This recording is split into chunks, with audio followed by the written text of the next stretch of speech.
Hello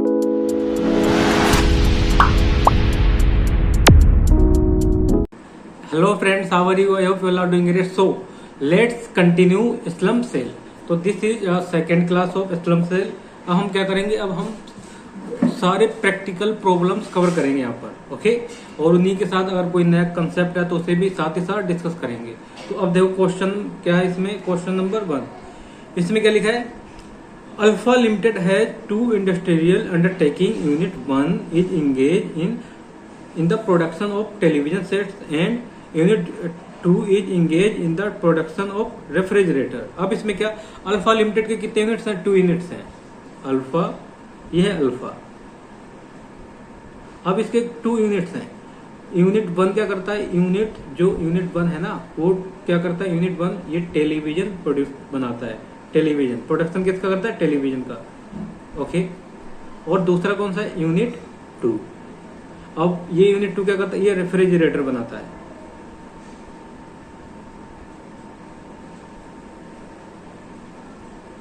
तो अब इसके बाद क्या लिखा, the company has a part of its restructuring program. अब क्या, वो जो कंपनी है अल्फा लिमिटेड, वो क्या चाहते हैं, रिस्ट्रक्चरिंग प्रोग्राम डिसाइड किया. उसने क्या किया, decided to sell unit 2 is going concern. अब इसमें लिखा है कि जो यूनिट 2 है, यूनिट 2 कौन सा है इसमें, रेफ्रिजरेटर जो जिसमें प्रोडक्शन होते हैं, उसको क्या किया, सेल करना चाहती है. क्या करना चाहती है, सेल गोइंग कंसर्न बेसिस पर. अब उसमें लिखा bye way of slump cell ₹4,300 lakh. और कितने, गोइंग कंसर्न बेसिस पे भी करना है ना, गोइंग कंसर्न बेसिस पर. और कितने का कंसिडरेशन, कितने का है कंसिडरेशन, 300 लाख का, okay. To a new company called beta limited. और ये किसे ट्रांसफर करना है, उसका जो ये वाला यूनिट है वो यूनिट किसे ट्रांसफर करना है, बीटा लिमिटेड को, बीटा लिमिटेड, ओके. अब क्या लिखा है उसके बाद, in which it holds 85% equity share. जिसमें क्या कर रखा है, जो अल्फा लिमिटेड है ना, अल्फा लिमिटेड ने 85% बीटा लिमिटेड में इक्विटी शेयर होल्ड कर रखे हैं, ओके. मतलब ये क्या है, सब्सिडरी है, सब्सिडरी बट नॉट 100%. 85% ही है ना. रिमेनिंग 15% अगर और एक और कर लेती तो 100% सब्सिडरी बन जाती. कौन, बीटा लिमिटेड हो, alpha limited. The following are extracted from the balance sheet of alpha limited as on 31 March 2023. ठीक है. अब इसमें जो एक्सट्रैक्ट कर रखा है, बैलेंस दिया हुआ है किसका, अल्फा लिमिटेड का 31 मार्च 2023 का. अब यूनिट 1 और यूनिट 2 का. अब इसमें क्या करेंगे, ये असेट्स दिए हैं और नीचे क्या है, लायबिलिटीज गिवन है, ओके.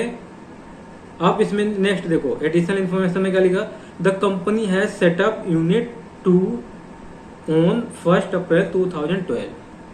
2012 को सेटअप किया था यूनिट किसको, यूनिट 2 को 2012 में. अब देखो 2012 में किया था और हम इसे कब सेल कर रहे हैं, 2023 में. तो ये 36 मंथ से ज्यादा है, मोर है 36 मंथ से. तो इसका मतलब यहाँ पर कौन सा कैपिटल गेन अराइज होगा, long term capital gain, okay. और ये आपको बताना है किसमें, नोट्स में लिख के भी बताना है कि ये क्या है, since having holding more than 36 month, है ना. Sense capital gain will arise long term capital gain. कौन सा कैपिटल गेन अराइज होगा, लॉन्ग टर्म कैपिटल गेन. अब उसके बाद क्या लिखा, देखो इसमें लिखा है, the return down value of the block of fix assets for tax purpose as on 31 March is 130 lakh, out of which 75 lakh is attributed to unit B. अब देखो टोटल उनकी जो किसकी फिक्स एसेट जो ब्लॉक है, रिटर्न डाउन वैल्यू है, वो कितनी है 130. उसमें से कितना बिलोंग करता है उसको, यूनिट 2 को 75 लाख, ओके. और जो उसका 75 लाख है उसी को हम कंसीडर करेंगे, ओके. और उसका लिखा, determine what would be the tax liability of alpha limited on account of this slum sale. अब इसमें क्या, पहले टैक्स लायबिलिटी बतानी है और उसके बाद क्या लिखा, how can the restructuring plan of alpha limited be modified. अब जो अल्फा लिमिटेड का रिस्ट्रक्चरिंग प्लान है उसे मॉडिफाई कैसे कर सकते हो, मॉडिफाई करना है कैसे, without changing the amount of consideration. Amount जो कंसिडरेशन का उसमें कोई भी चेंज नहीं होना चाहिए, in order to make its more tax efficient. मतलब इसमें टैक्स एफिशिएंट बनाना है.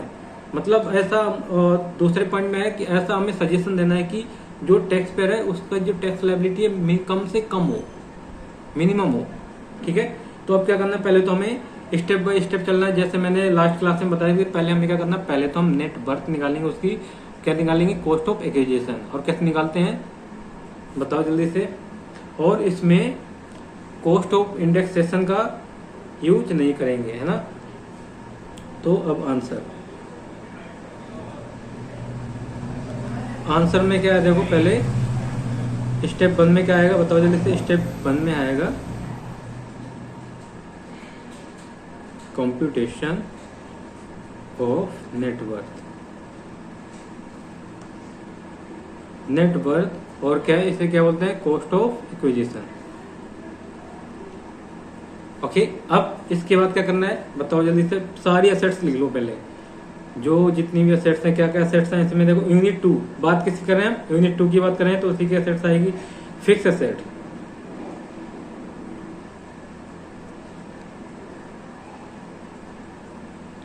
फिक्स एसेट कितनी है, 75 लाख। ये रिटर्न डाउन वाली है। और उसमें देखो क्या क्या है, डेटर्स हैं, इन्वेंट्रीज भी है। अब क्या क्या देखो इसमें फिक्स एसेट्स है, डेटर्स हैं। और फिक्स एसेट कौन सी लेनी है, 75 लाख वाली। तो यहाँ पर क्या आएगा, फिक्स एसेट 75 लाख अमाउंट में लिखेंगे रुपीज। ओके, 75 लाख। और उसके बाद क्या है देखो, डेटर्स है और इन्वेंट्रीज है। 68 लाख, 22 लाख डेटर्स, 68 लाख और इन्वेंट्रीज 22 लाख। इसका टोटल करोगे तो क्या आएगा, टोटल एसेट 75 लाख प्लस में 68 लाख प्लस 22 लाख, 1,65 लाख। अब इसमें से लेस क्या करेंगे बताओ जल्दी से। अब इसमें से लेस करेंगे लायबिलिटी।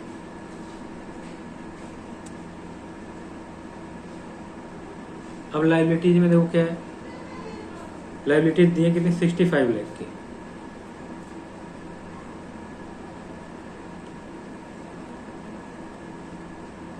$65 लाख की लायबिलिटीज है। अब क्या करेंगे बताओ, क्या निकल के आ जाएगा, नेटवर्थ।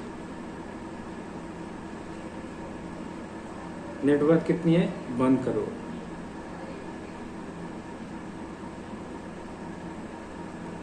ठीक है, नेटवर्थ आ गई। अब हमें क्या करना है बताओ। अब हम कंप्यूटेशन करेंगे tax liability, computation of capital gain as well as tax liability.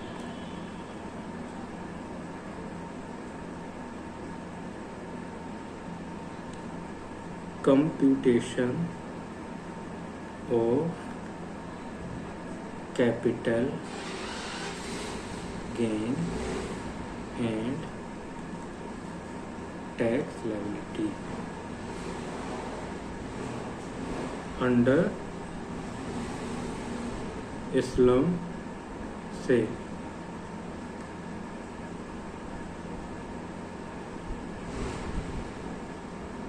O Alpha Limited for the assessment year 2023 and 24। Okay, तो अब करो जल्दी से इसमें।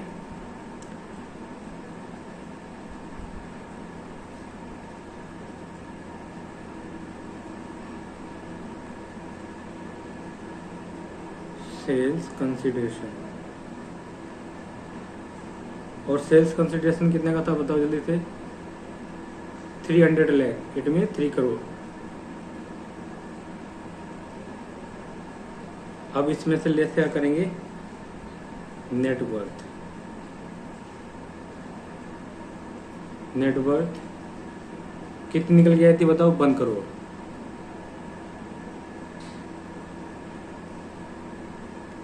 ठीक है, और यहाँ पर क्या लेस करते, क्या और क्या लेस करते हैं, एक्सपेंस।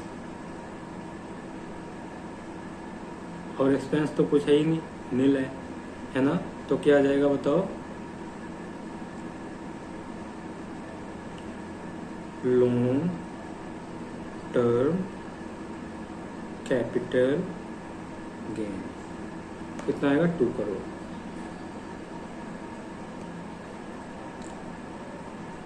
आ गया। अब हमें क्या निकालना है, टैक्स लायबिलिटी निकालनी है। Tax on LTCG। अब टैक्स कितना आएगा, tax @20% of LTCG।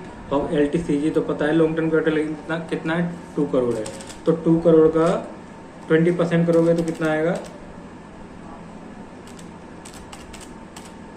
40 lakh 40 lakh. ठीक है। अब इसमें देखो, अब प्लस क्या करेंगे बताओ, पहले सेस आएगा या सरचार्ज आएगा। प्रॉफिट कितना है 2 करोड़ है, जो 1 करोड़ से ज्यादा है तो इसका मतलब सरचार्ज एप्लीकेबल होगा, क्योंकि कंपनी है तो कंपनी पे अगर 1 करोड़ से ज्यादा की इनकम होती तो कितना सरचार्ज लगता है 7% @7%। 2,80,000 2,80,000। अब क्या आएगा टैक्स आफ्टर सरचार्ज,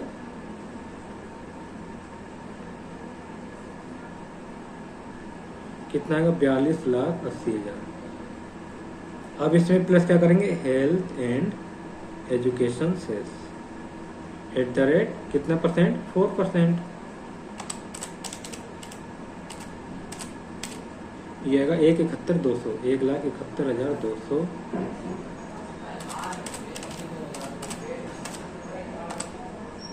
$42,80,000। ये आएगा 44,51,200। ये क्या निकल के आएगा, टैक्स निकल के आया ना, टैक्स पेबल। कितनी लायबिलिटी बन रही है बताओ जल्दी से, टैक्स लायबिलिटी बन रही है 44,51,200। ओके, तो ये हमें कैलकुलेट करना था। कैसे किया, पहले हमने स्लम सेल के अकॉर्डिंग क्या करके हमने नेटवर्क निकाला, नेटवर्क के बाद क्या कैलकुलेट की, फिर उसका कंप्यूटेशन के में हमने इनकम, और देन बताओ उसके बाद क्या है, इनकम के बाद टैक्स, और हमें नोट्स भी लिखने हैं। नोट्स क्या लिखना है बताओ जल्दी से, ये मैंने बताया भी था लास्ट क्लास में। नोट्स साइड में बता रहा हूँ, नोट्स में क्या लिखोगे बताओ। पहले तो नोट्स क्या लिखेंगे, since it is slump sale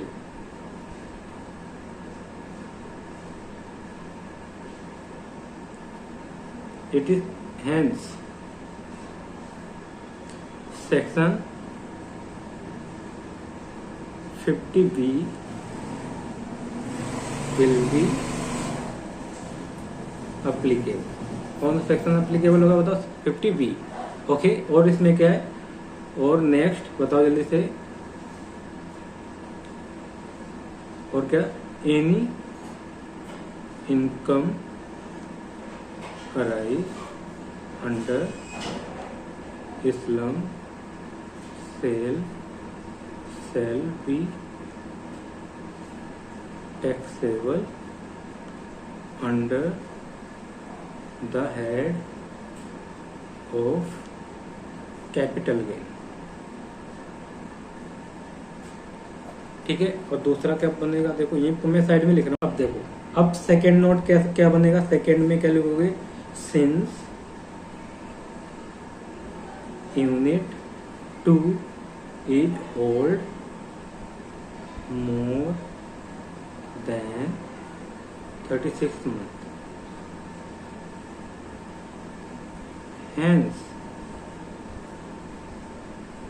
long term capital gain will be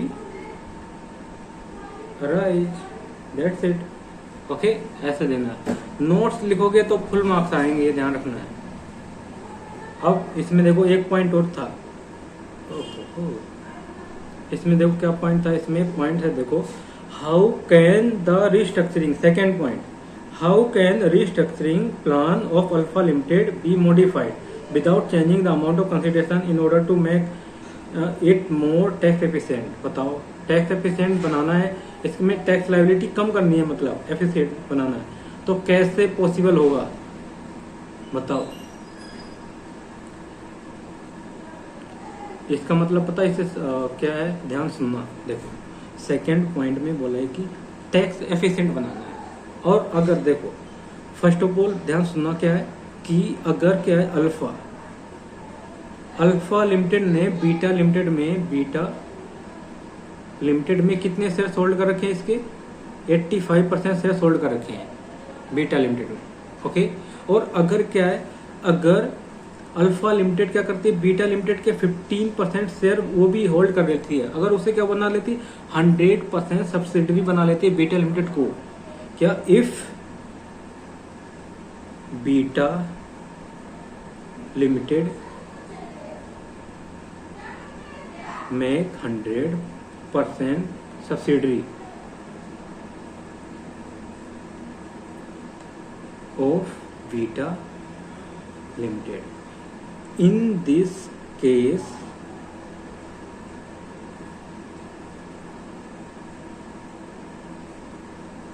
income of Alpha Limited will not be taxable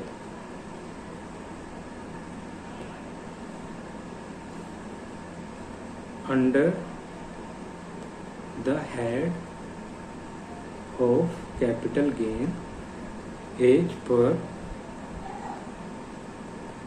income tax act। अब इसका सेक्शन में क्या 47 आई थिंक 4 समथिंग है, कुछ ऐसे ही है, अभी देख लेंगे। तो क्या है, अगर क्या कर लेती कि अल्फा लिमिटेड उसके 15% और शेयर्स क्या कर लेती, बाय कर लेती है, तो क्या बन जाएगी 100% सब्सिडी बन जाएगी। तो उस केस में क्या है कि अल्फा की इनकम है वो टैक्सेबल नहीं होगी, that will be 100% exempt from tax. क्या होगा, वो 100% क्या होगी, एग्जेम्प्ट हो जाएगी टैक्स लायबिलिटी से, ओके। तो इसमें क्या ये सजेस्ट करना है तुम्हें। और दूसरा और क्या हो सकता है, अगर अल्फा लिमिटेड के पास इनफ फंड नहीं है, अगर इनफ फंड ही नहीं, वो बाय नहीं कर सकते उसका 15% रेस्ट ऑफ शेयर होल्डिंग, तो उस केस में क्या होगा। और एक और अदर ऑप्शन है क्या, कि जो अल्फा लिमिटेड है, इन केस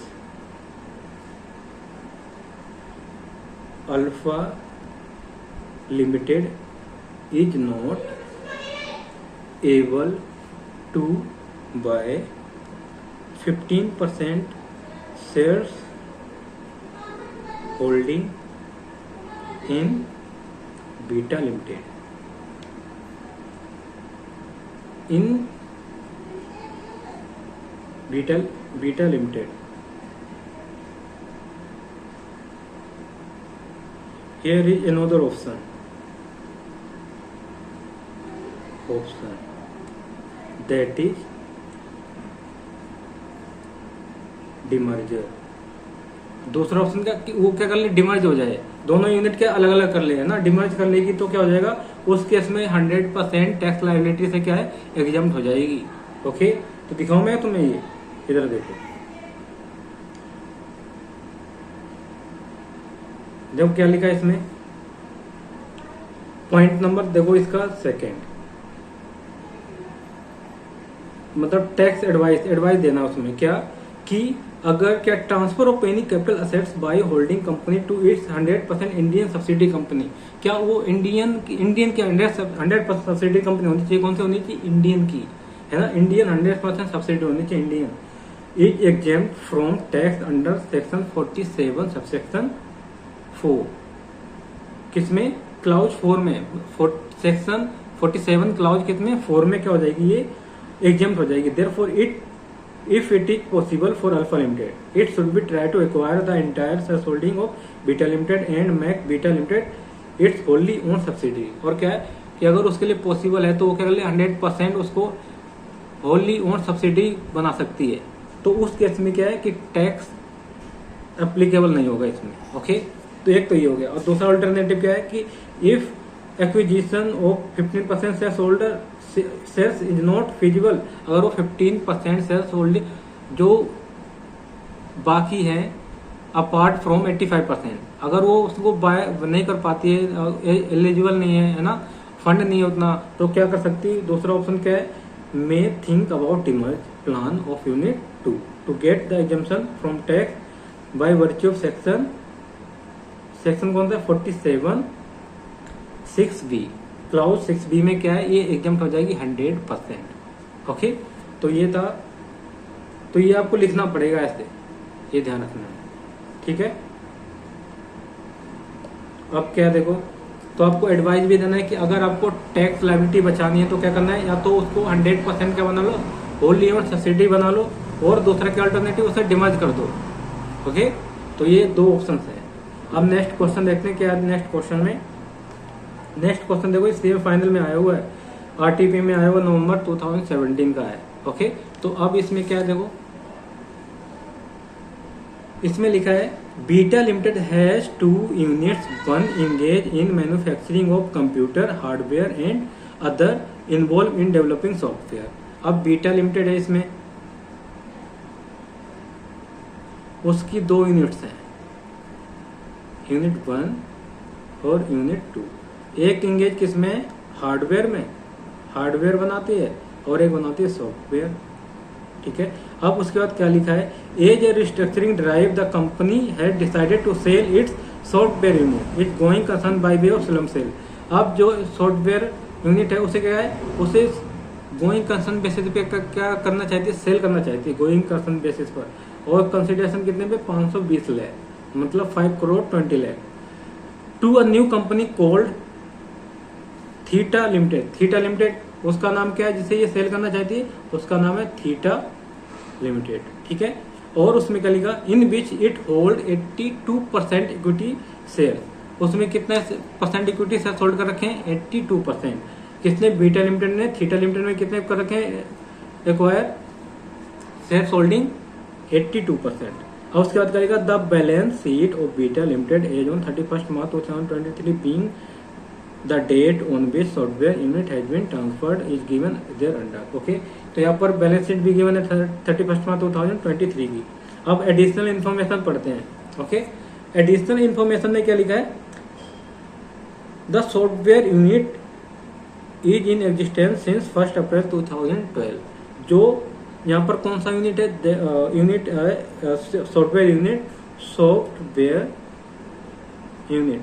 ये कब से एग्जिस्टेंस में? 2012 से। और सेल कब करें? 2023 में। तो ये क्या है? मोर देन 36 मंथ है ना, तो इसमें कौन सा कैपिटल गेन आएगा? लॉन्ग टर्म आएगा। ओके, अब नेक्स्ट क्या लिखा? Second point, fix assets of software unit include land which was purchase at 40 lakh in the year 2007 and revalued 60 lakh. अब यहाँ पर देखो रिवैल्यूड, मैंने क्या बोला था लास्ट क्लास में? जो रिवैल्यूड की वैल्यू है उसे इग्नोर कर देना है, जो एक्चुअल वैल्यू है उसी को कंसीडर करना है, दैट्स इट। ओके, अब उसके बाद क्या लिखा है? नेक्स्ट लिखा है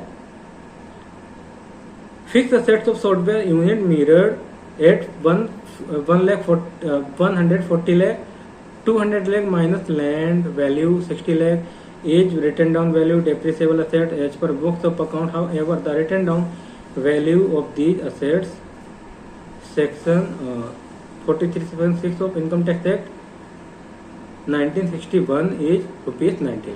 अब इसमें दिया है, इसमें देखो जो रिटर्न डाउन वैल्यू है वो कौन सी लेनी है? हमें एज पर इनकम टैक्स लेना, कुछ करना ही नहीं ज्यादा, तो इसमें ज्यादा दिमाग चलाने की जरूरत है, हमें ये वाली वैल्यू कंसीडर करनी है।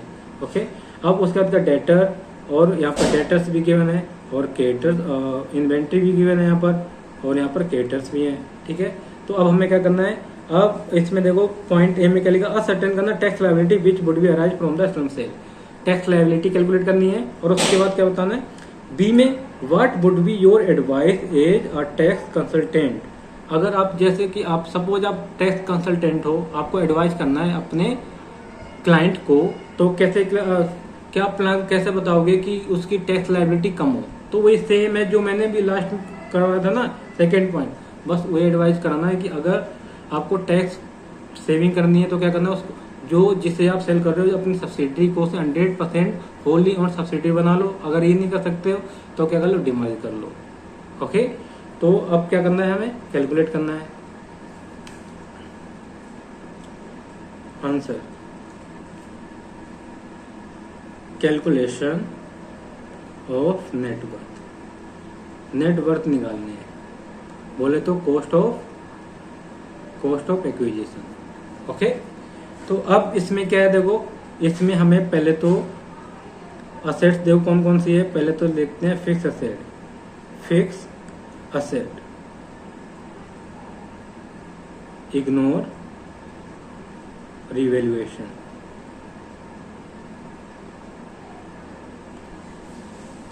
तो कितनी है देखो 40 लाख,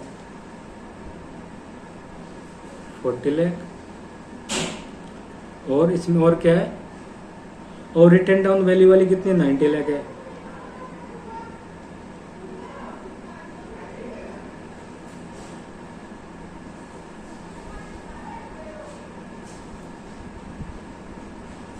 रिटर्न डाउन वैल्यू पर सेट कितनी 90 लाख की है।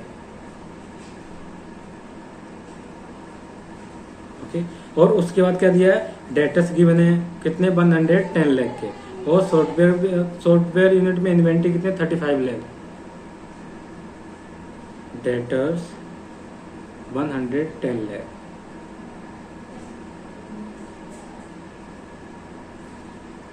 इट मीन्स 1 करोड़ 10 लाख, और 35 लाख की क्या इन्वेंट्री,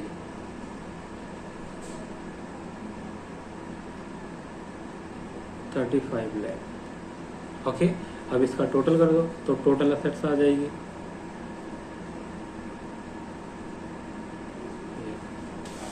कितने 40 लाख प्लस में 90 लाख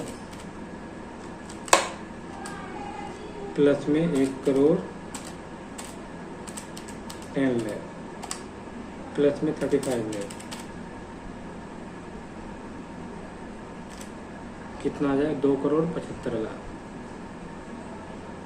अब इसमें से लेस क्या करेंगे बताओ जल्दी से, इसमें से लेस करेंगे लायबिलिटीज, और लायबिलिटीज में क्या है 90 लाख। सॉफ्टवेयर में कितनी लायबिलिटी, करंट लायबिलिटी है 90 lakh.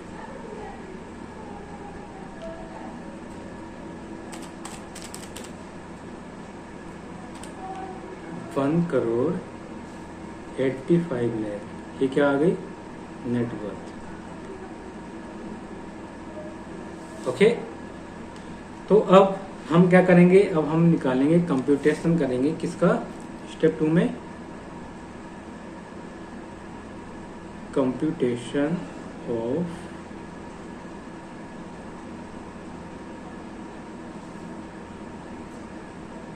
Capital gain and tax liability under slump sale. Slump sales के अंडर करना है ना।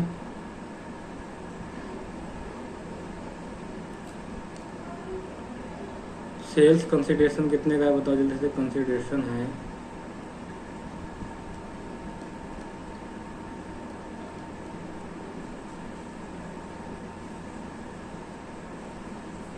सेल्स कंसिडरेशन रुपीज, ये है 520 lakh, I think so, yes 5 crore 20 lakh.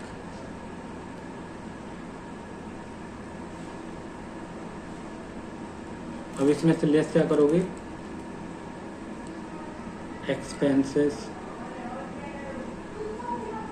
जो कि गिवन नहीं है, और क्या इसमें है, और इसमें लेस करेंगे नेटवर्थ, वो तो गिवन है। कौन सा, वर्किंग नोट 1, मतलब स्टेप 1 में जो निकाली थी वो कितनी थी 1 करोड़ 85 लाख।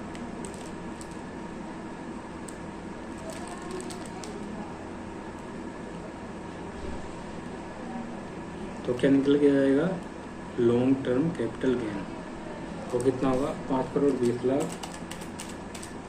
माइनस 5 करोड़ 85 लाख, ये आएगा 3 crore 35 lakh.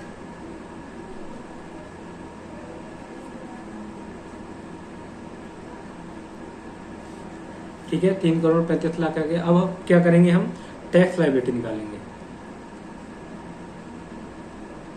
Calculation of tax liability.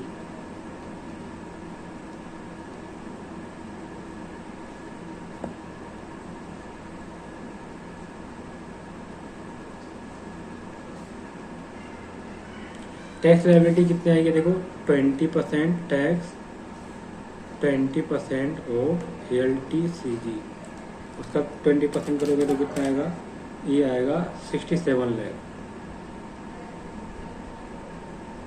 अब इसमें क्या ऐड करोगे बताओ, सरचार्ज आएगा 7%, कंपनी है ना, तो 7% कितना होगा इस पर, 4,69,000। और क्या आएगा है इसमें, टोटल ये आएगा टैक्स बिफोर सेल्स, कितना है, 71,16,000,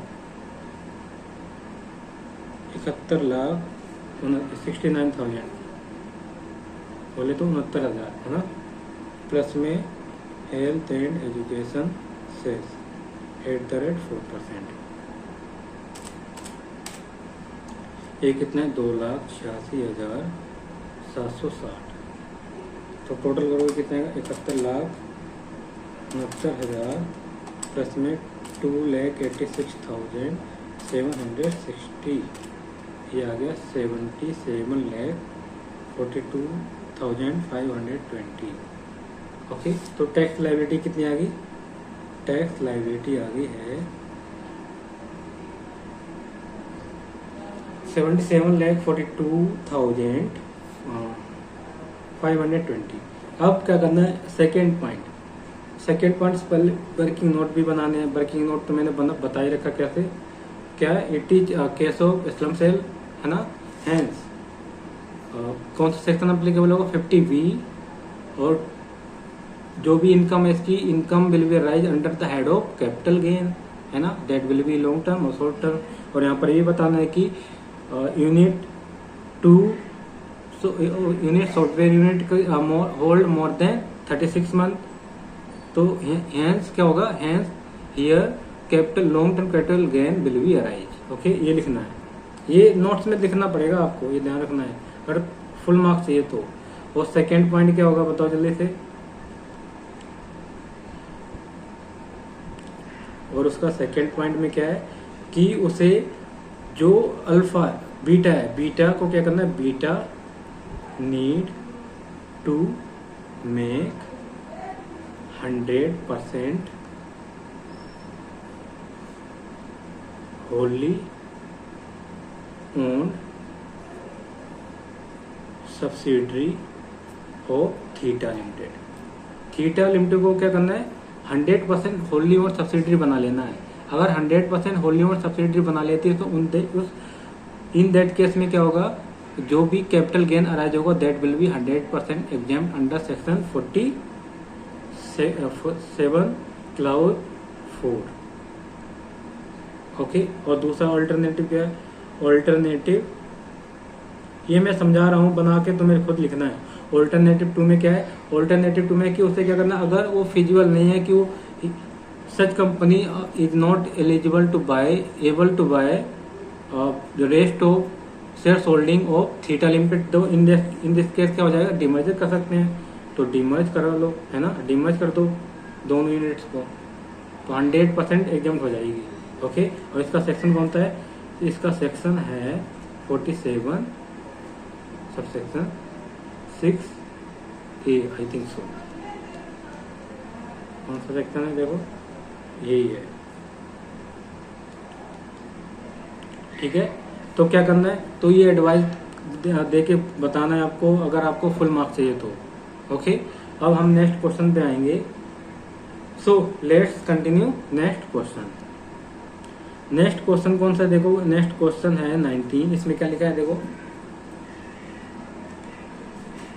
क्वेश्चन नंबर 19। ये सारे मैंने अलग क्या कर रखे, जितने भी इस्लाम से लिखे क्वेश्चन थे उसे मैंने पिक कर रखे हैं। ओके, तो अब इसमें देखो क्या लिखा, your client Aswari Limited has 2 industrial undertaking, 1 engage in production of audio music, CD and cassettes and other देखो पहले जो कंपनी कौन सी है,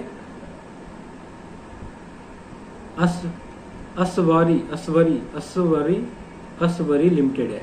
उसकी पहली यूनिट क्या बनाती है, म्यूजिक प्रोडक्शन में है। म्यूजिक प्रोडक्शन में है वो क्या, सीडी एंड कैसेट्स प्रोड्यूस बनाती है। और दूसरी क्या एंगेज कर रखा है उसमें, प्रोडक्शन वीडियो सीडी है, वो वीडियो सीडी की है।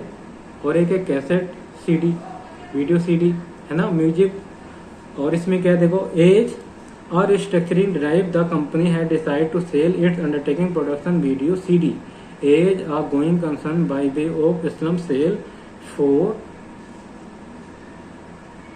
for rupees 450 lakh to new company called tori limited. Tori limited को क्या कर रहे हैं, सेल कर रहे हैं। ठीक है, कौन सी, वीडियो, जो वीडियो बनाते, वीडियो सीडी लिमिटेड, जो उसकी यूनिट कौन सी, वीडियो सीडी वाली है, मतलब इसको।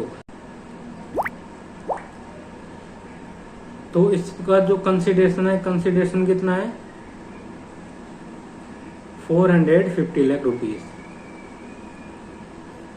ओके, अब इसमें देखो क्या लिखा है, नेक्स्ट लिखा, in which it hold 75% equity share the balance sheet of Aswari Limited as on 31 March 2023 read as follow. तो इसमें क्या दिया है कि जो असवरी लिमिटेड है उसने किसमें होल्ड कर रखी है, बताओ जरा। टोरी लिमिटेड, टोरी लिमिटेड में कितनी होल्डिंग, उसकी होल्डिंग है, टोरी लिमिटेड में है 75% की होल्डिंग है। तो इसका मतलब कि सब्सिडरी है, subsidy but not wholly owned subsidiary, है ना।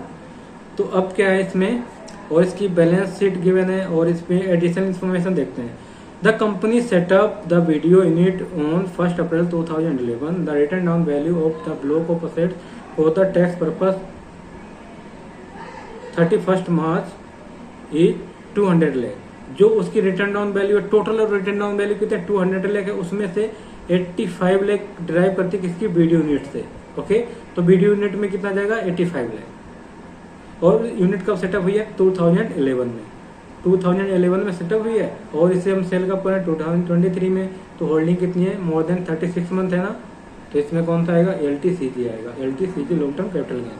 ओके, और अब इसमें ज्यादा कुछ नहीं गिवन है, क्या ज्यादा इन्फॉर्मेशन गिवन नहीं है, बाकी सारे हमें और बुक से ही पिक करनी है। तो अब इसमें क्या लिखा है, नेक्स्ट देखो, डिटरमाइन करना tax liability of Aswari Limited from slump sale, और सजेस्ट करना है, मॉडिफाई वो ये सजेस्ट करना है कि अगर उसका टैक्स बचाना है तो क्या करना चाहिए, क्या प्रोसीजर है, वो प्रोसीजर क्या है अडोप्ट करना है, जिससे कि उसकी टैक्स लायबिलिटी को कम कर सकें।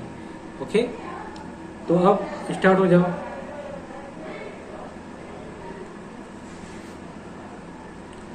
ये वाला होमवर्क में दे दूंगा आपको क्वेश्चन, कुछ तो है ही नहीं इसमें। देखो क्या है, मैं समझा देता हूँ। ये क्वेश्चन होमवर्क में आपके लिए, मैंने देखो सारा समझा ही दिया ऑलमोस्ट। अब इसमें क्या है, देखो क्या लिखा है, जो यहाँ पर फिक्स एसेट्स है, फिक्स एसेट कितनी लेनी है, 85 लाख लेनी है। ओके, 85 लाख। बाकी इन्वेंट्री है और डेटर्स हैं। इन्वेंट्री कितने की है, डेटर्स हैं 112.5 लाख, और डेटर इन्वेंटर 37.5 लाख। ठीक है, इसे ना लेके कितनी लेनी हमें, असेट्स 85 लाख लेनी है। और लायबिलिटी ये बस, तो नेटवर्क तो निकल ही जाएगी, कंसिडरेशन गिवन ही है। और बाकी बाद में क्या सजेस्ट भी कर देना है कि क्या 100% बनाना पड़ेगा, क्या 100% सब्सिडी, होली ओन्ड सब्सिडी बना लो किसी टोरी लिमिटेड को। मतलब 25% कितनी बाकी है, एसेट्स होल्डिंग 25%, इसे भी बाय कर लो, है ना। तो क्या है उस केस में क्या हो जाएगा, सेक्शन, कौन सा सेक्शन है, 47 क्लाउज 4 में क्या है, क्लाउज 4 में क्या है, 100% एग्जेम्प्ट हो जाएगी फ्रॉम टैक्स। ओके, और दूसरा क्या है, दूसरा अल्टरनेटिव क्या है, अगर वो एलिजिबल नहीं है, क्या he is not able to buy rest of share holding, then क्या कर सकते हैं, डिमर्ज कर लो, है ना। इन दैट केस क्या हो जाएगा, 100% एग्जेम्प्ट हो जाएगी। ओके, सो ये क्वेश्चन आपके लिए होमवर्क में है, आपको करना है। और क्लास को यहीं पर एंड करते हैं। नेक्स्ट क्लास में 2-3 कुछ और क्वेश्चन बाकी है। मतलब उसमें क्या है, एक तो ये वाला क्वेश्चन कौन सा है जो अभी आया, जुलाई में आया हुआ ना, जुलाई 2023 में आया, वो वाला लास्ट क्लास में, नेक्स्ट क्लास में कवर कराऊंगा। Okay, so I think it is enough for today. In next class we will continue Islam Sale. If you like this video, do like, share and subscribe.